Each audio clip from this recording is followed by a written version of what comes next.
Hello everyone, welcome to the session. आज हम discuss करने जा रहे हैं ग्रेड 8 की science second chapter micro organisms के बारे में, फ्रेंड्स एंड फो।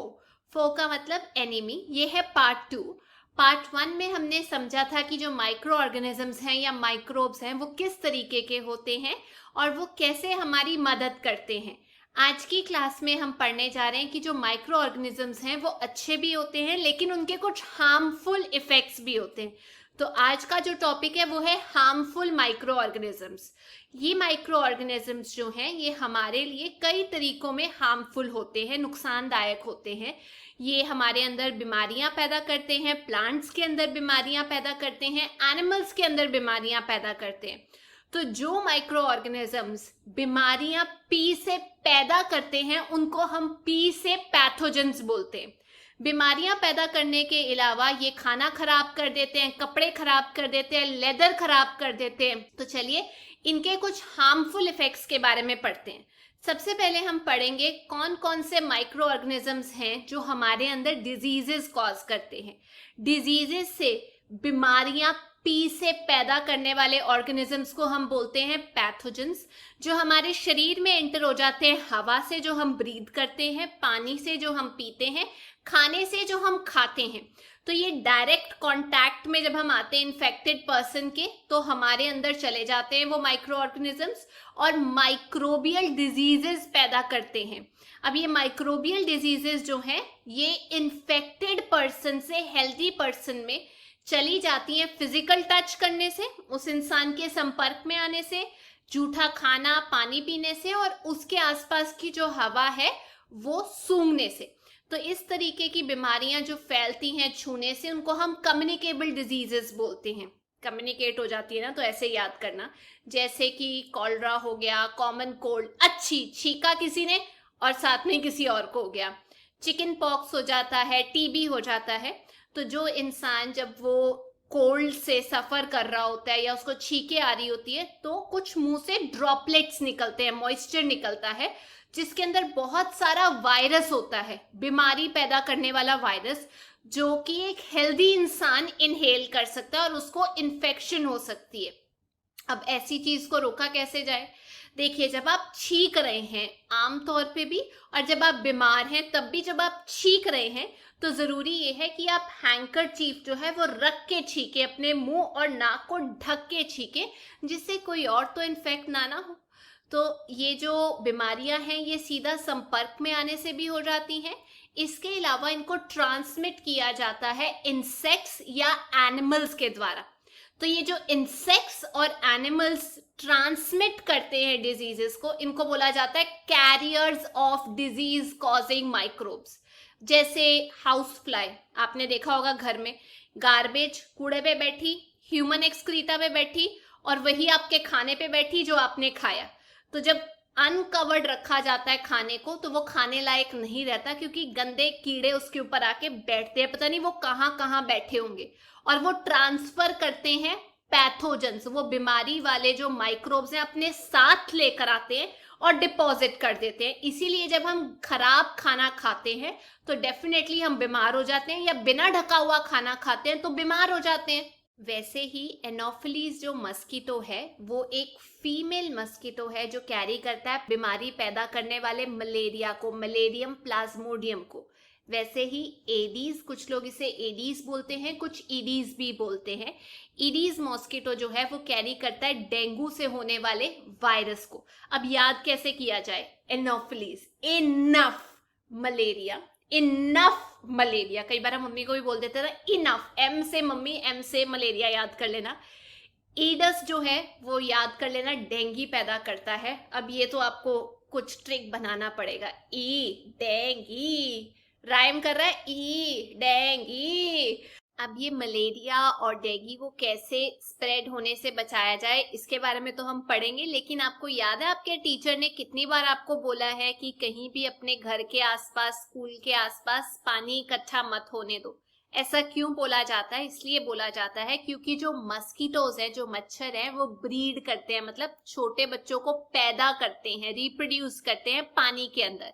तो अगर आपके आसपास कहीं स्टेगनेंट वाटर है, खड़ा हुआ पानी है, उसके अंदर जो मस्कीटोज है वो और मस्किटोज को पैदा करेंगे, जिसकी वजह से बीमारियां फैलेंगी और डेथ भी हो सकती है। तो अब आप लोगों को समझ आ गया कि कितना जरूरी है ब्रीडिंग को रोकना और साथ के साथ स्प्रेड ऑफ मलेरिया को रोकना। पानी से ही होता है। अब आपकी बुक में ना एक टेबल दिया हुआ है जिसमें अलग अलग तरीके की बीमारियां बताई गई हैं और वो कौन से माइक्रो ऑर्गेनिज्म से होती है, बैक्टीरिया से होती है, वायरस से होती है, हवा के थ्रू होती है, पानी के थ्रू होती है और कैसे उसको प्रिवेंट किया जा सकता है। वो टेबल को याद करने का एक सिंपल सा तरीका है। मैं आपको एक ट्रिक बता देती हूँ। ट्यूबरक्लोसिस, मीजल्स, इसको आप याद कर सकते हो TM से। चिकन पॉक्स, पोलियो, इसको याद कर सकते हो PC, पहला लेटर ले लिया। फिर टाइफॉइड और जो कॉलरा है उसको याद कर सकते हो TC के साथ। हेपेटाइटिस और मलेरिया को याद कर सकते हो HM के साथ। अब बना क्या? तुम PC, टेक केयर, हम अपना ध्यान रख लेंगे। आप प्रियंका चोपड़ा को बोल रहे हो तुम अपना ध्यान रखो, हम अपना रख लेंगे। तो TM, PC, TC, HM, अपना हम देख लेंगे। अब T से ट्यूबरक्लोसिस, ये बैक्टीरिया से पैदा होता है, हवा से फैलता है।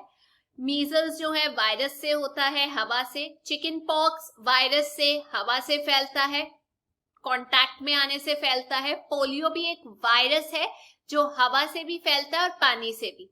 अब इन सबको कैसे कंट्रोल किया जाए? तुम PC को कैसे कंट्रोल किया जाए? पेशेंट को आइसोलेशन में रखो, साइड पे रखो और जो उसका सामान है उसको दूसरों से अलग रखो। हो सके तो सही एज पे उसको वैक्सीन दे दो। अब बात करते हैं TC, टेक केयर की। तो कॉलरा और जो टाइफॉइड है वो बैक्टीरिया से होता है। टेक केयर किससे करना है आपको? बैक्टीरिया से। कॉलरा पानी से भी होता है, खाने से भी होता है। टाइफॉइड पानी से होता है। तो बेहतर ये है कि आप अपनी हाइजीन रखो, साफ सफाई रखो, गुड सैनिटरी हैबिट्स रखो, साफ सफाई अपने बॉडी पार्ट्स की रखो, अच्छा पका हुआ खाना खाओ, बॉइल्ड पानी पियो और वैक्सीनेशन लगवाओ। हेपेटाइटिस भी वायरस की वजह से होता है, पानी से ट्रांसमिट होता है। इसीलिए बोला जाता है कि जब हेपेटाइटिस A हो, बेहतर है पहले ही वैक्सीनेशन लगवा लो और उबला हुआ पानी पियो। मलेरिया होता है प्रोटोजोआ से। मैंने आपको ट्रिक बताया था, मम्मी प्लीज MP से याद रखना। मलेरिया प्रोटोजोआ से होता है, मच्छरों से होता है जो खून चूसते हैं। तो ये जो मस्कीटो नेट है आप उसका इस्तेमाल कर सकते हो। रिपेलेंट्स होते हैं मस्कीटो को दूर रखने के लिए, उसका इस्तेमाल कर सकते हो। स्प्रे कर सकते हो इंसेक्टिसाइड्स, उनको जो ब्रीड कर रहे हो उनको रोक सकते हो। पानी ना इकट्ठा करके उनकी ब्रीडिंग को रोक सकते हो। तो ये है कुछ कॉमन बीमारियां जो अफेक्ट करती हैं ह्यूमन बीइंग्स को, कैसे फैलती हैं और क्या तरीके हैं उसको ठीक करने के, उसके बारे में हमने डिस्कस कर लिया। अब बात करते हैं क्या बीमारियां सिर्फ इंसानों को होती हैं? नहीं, जानवरों को भी माइक्रो ऑर्गेनिज्म से बीमारियां होती हैं।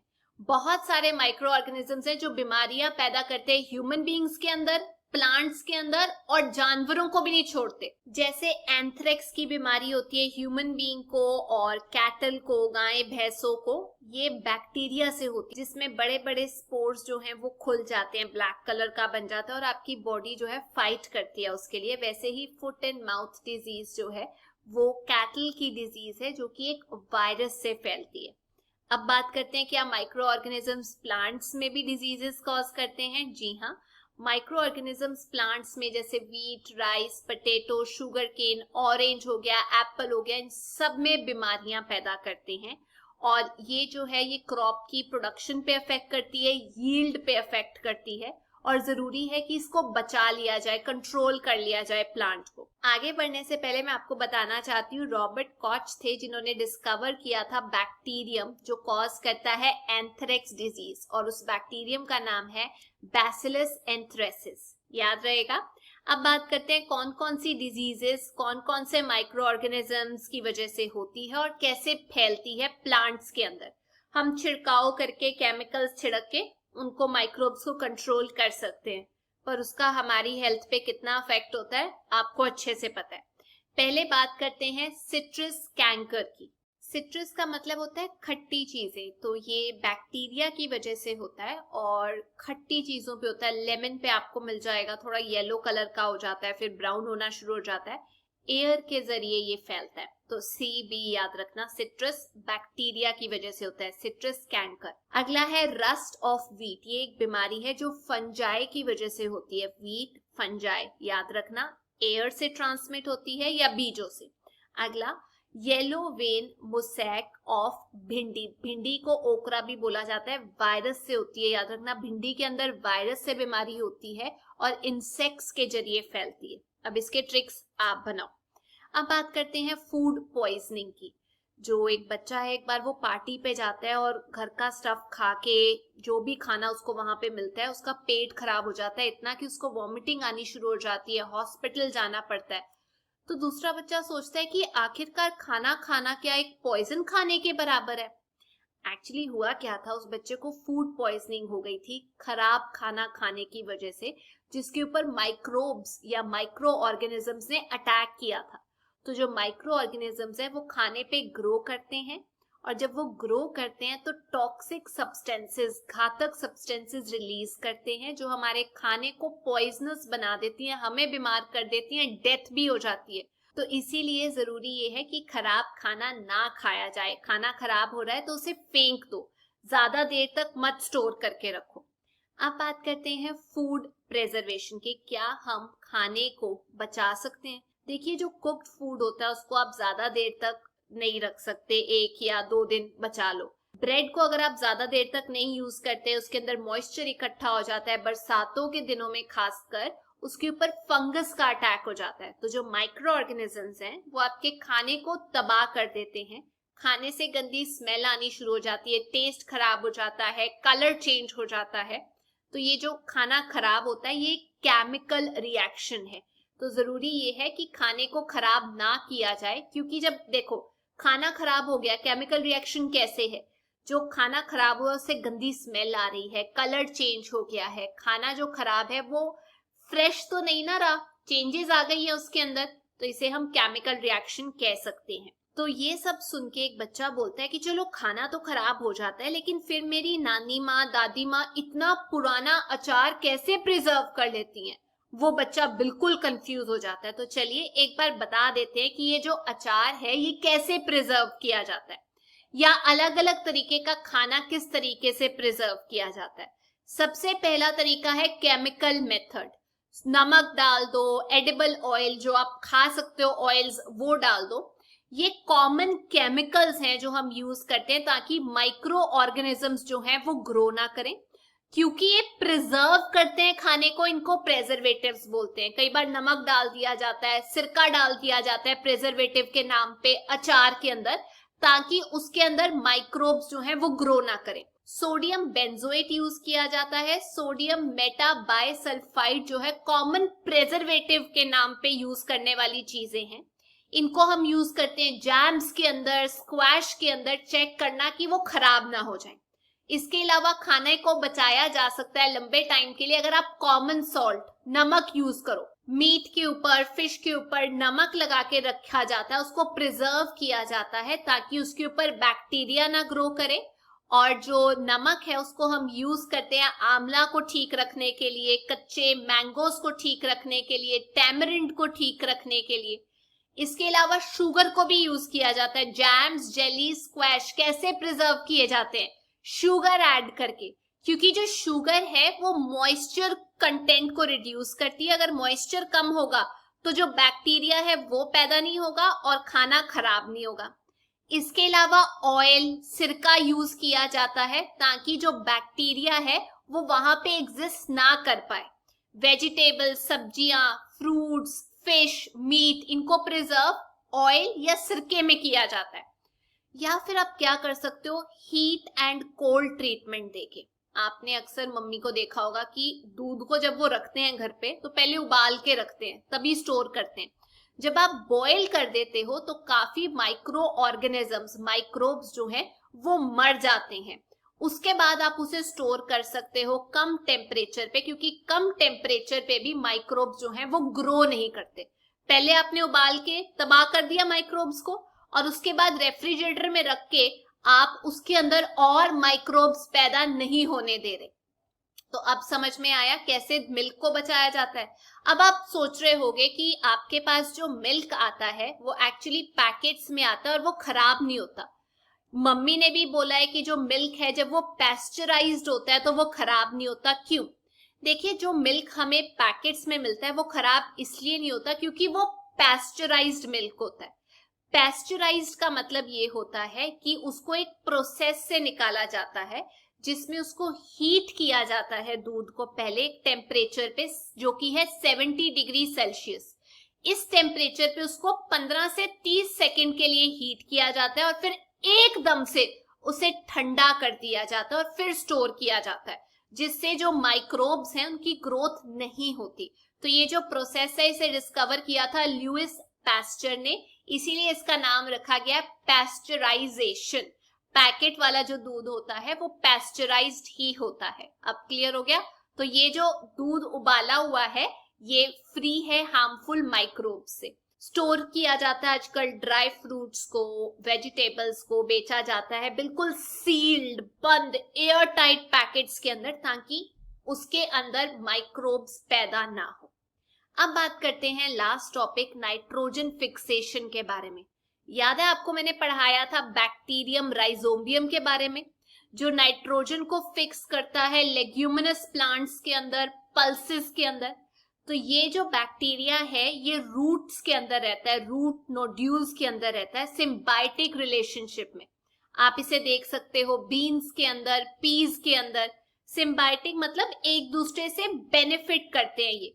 अब ये किस तरीके से नाइट्रोजन फिक्स करता है आप ये सोच रहे होंगे, मैं आपको समझा देती हूँ कैसे फिक्स करता है।